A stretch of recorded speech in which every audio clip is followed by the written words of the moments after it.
Okay, so in case you missed the news, the Yankees have clinched a playoff spot for the 2020 Corona Ball playoffs.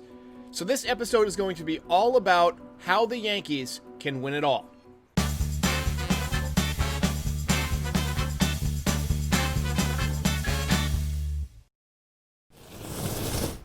All right, so we got that fall chill in the air.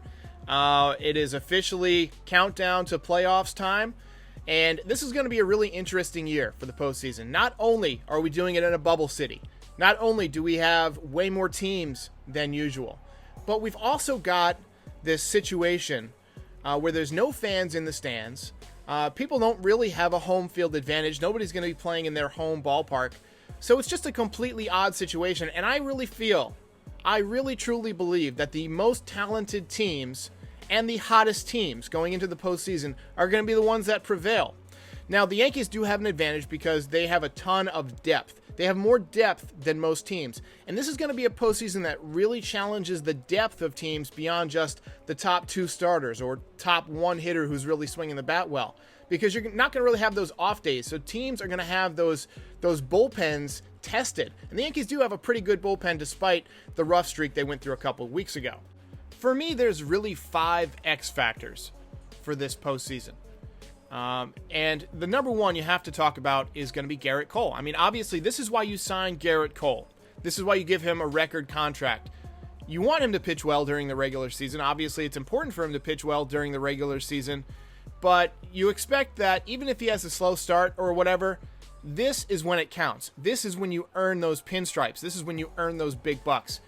Gerrit Cole has got to show up, whether it's in Game 1 or Game 2, however they line him up to pitch. I'd imagine it's going to be Game 1 because it's important to set the tone, and the team that wins Game 1 of the playoff series wins the series most of the time. So I think the Yankees want to give themselves that statistical advantage. So I think that you're going to see Gerrit Cole in Game 1. And judged on what he's been doing over the last few weeks, he's gotten better and better. He got off the season kind of an average start. I mean, he was winning. He was average by his standards. He was better than most pitchers in the league. But then, he had a bit of a rough spat, where he lost 3 in a row after winning, I believe, 20 consecutive decisions.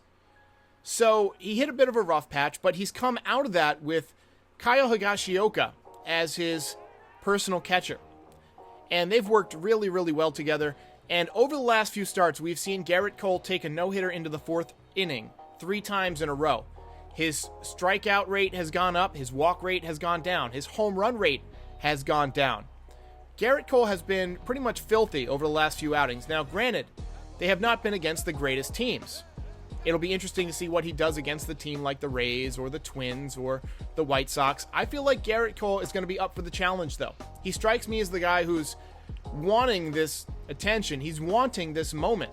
He didn't sign just for the money. He was already rich. He could have gotten probably $250 million from a number of teams, honestly. He could have gone to the Angels probably and gotten $250 million and been at home. But he came to New York because he wanted to win. He wanted the ball in Game 1 of a big playoff series in pinstripes or road grays, whatever it happens to be. I'm sure he envisioned it being in front of tons of fans, and he'll have that opportunity. But this year it's going to have to be in front of the sound machines and in front of the cameras. And he's going to have to find a way to channel that energy and be that dominant ace, because the Yankees are going to need him to win and to be Gerrit Cole in order to advance out of the first round. If you lose in Game 1, you got to win 2 in a row without Gerrit Cole. I mean, that's a lot of pressure. And that's a lot of momentum swinging to whoever you're playing, whether it's the Twins or whether it's the Rays, whoever it happens to be. You've got to win Game 1. And that's why I think Gerrit Cole ultimately is going to get the ball for Game 1. And I really think he's going to show up. I really do. We'll see what the offense does, because they haven't always hit great pitching, but they've got the full Death Star lineup going into the postseason. Hopefully, as long as there's no injuries this week. And that brings me to factor number 2. Obviously the big guy, Aaron Judge. So since that 2017 season in which Aaron Judge lit the world on fire, hits 52 home runs, completely dominates baseball, gets the Yankees to within 1 game of the World Series, we really haven't seen that Aaron Judge. Think about it. 2018, he plays half a season. 2019, plays half a season. Injuries.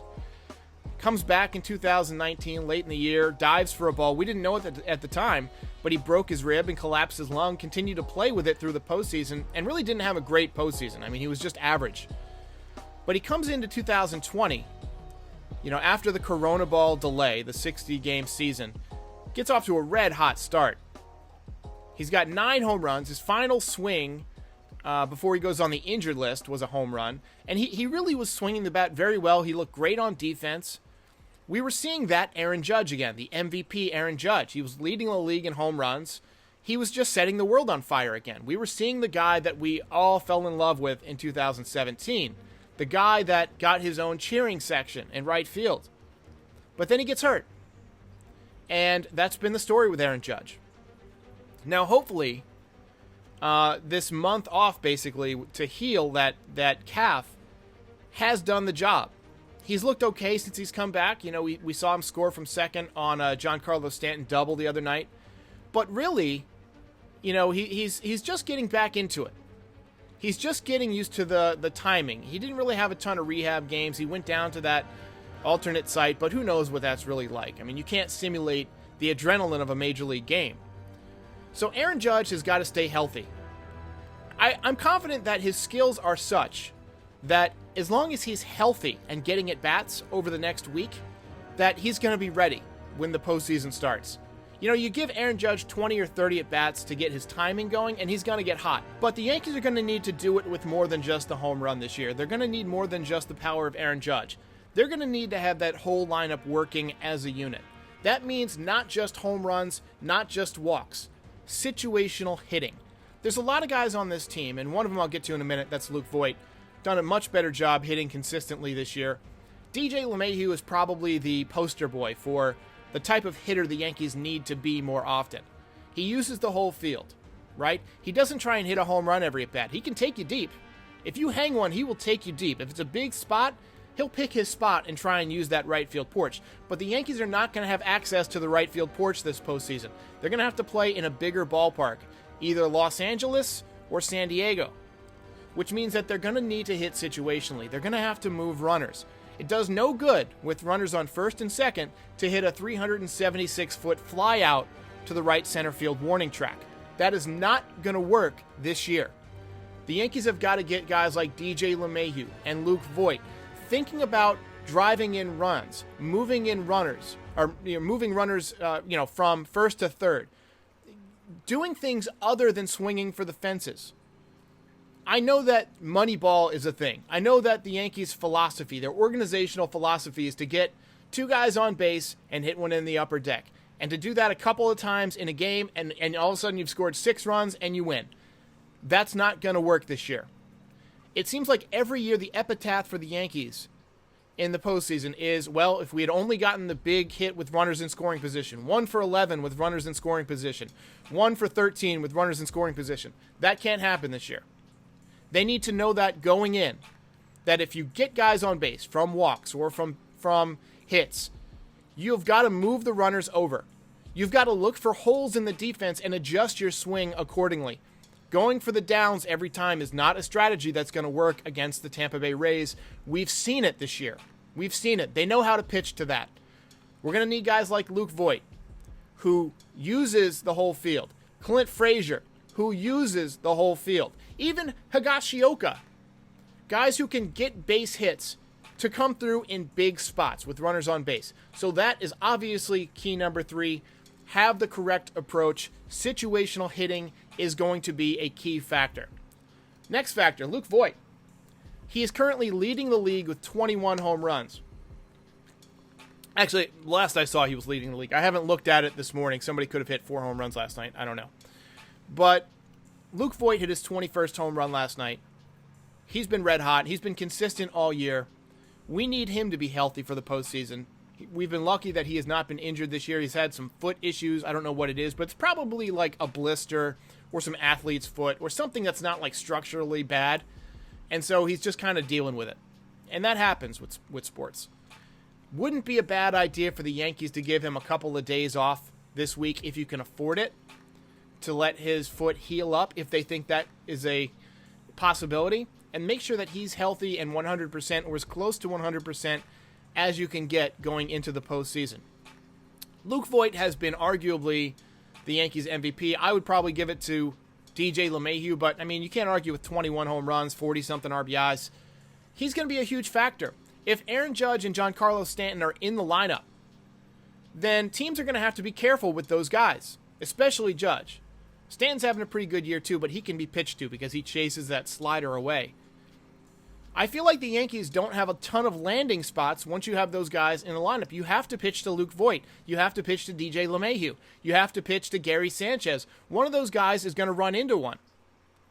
But Luke Voit is a guy that I'm counting on to be a big factor because you basically have to pick your poison between Judge, Stanton, and Voit if they're hitting back-to-back-to-back, which they have been a few times.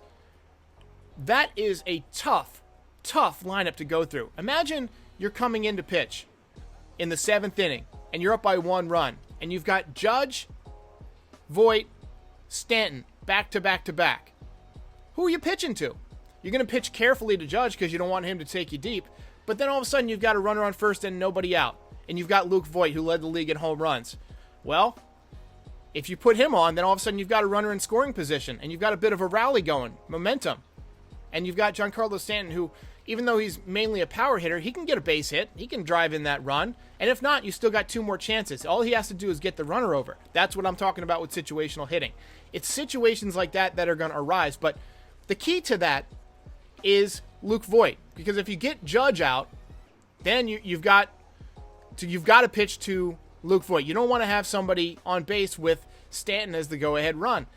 It's everything works together. It's very much like a puzzle, and Luke Voit's going to be a big piece. And the Yankees just need him to be healthy and swinging the bat well going into the postseason. And finally, I feel like the Yankees are going to score runs. I'm going out on a limb saying that the Yankees are going to score runs. I feel like they're going to have a better offense this season than they've had in the past, just because you're going to be forced to use more pitchers. The opposition's going to be forced to use more pitchers. And so that means that the Yankees bullpen has got to outpitch the opponent's bullpen. Chad Green has been pretty good, but he had a bit of a struggle there for a bit. Zach Britton has been pretty good all season. Ottavino has had really 1 or 2 bad games, but for the most part, he's been pretty solid. I'm not a huge Ottavino guy because I don't feel like he's an intimidating pitcher. He's tough to square up, right? He's got nasty stuff, but he's not a guy that's going to blow you away. He's not a guy that when you get in there is really going to intimidate you, but he can really make you uncomfortable as a hitter with that slider and that sidearm approach. So, it's a nice mix to have a guy like that in there. Aroldis Chapman, he's got to step up. He wants to make a statement after allowing that walk-off home run to Altuve last year to end the ALCS. He's got that on his mind, and I feel like he wants redemption. We've seen him give up big home runs in the postseason before. He did it with the Cubs. But he's really got to keep the ball in the ballpark this year. That means throwing strikes, getting ahead. If Aroldis Chapman gets ahead of you, he's very tough because he can throw that slider. But the problem is when Aroldis Chapman is falling behind in the count, and he's got to come in with that fastball, and you can just gear up for it. And at about 99, it's not usually over 100 anymore. He's mostly 98, 99 these days. At 98, 99, he's not unhittable for a major league hitter. So he's got to get ahead in the count so that he can use his slider or that he can throw the fastball out of the zone to get the strikeout. And if the Yankees can do those things, really good start from Gerrit Cole. Keep Aaron Judge in the lineup and healthy. Hit situationally. Move runners. Don't swing for the home run every time. Keep Luke Voit hot. And get good performances out of your bullpen. If the Yankees do that, then I won't even be disappointed if they lose because they will have done everything they need to win, and the rest is just going to be up to the baseball gods.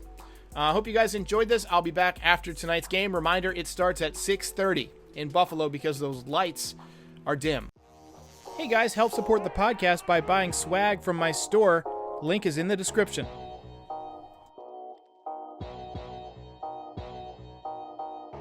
If you enjoyed this video, please like and subscribe. It helps YouTube suggest this channel to other Yankees fans.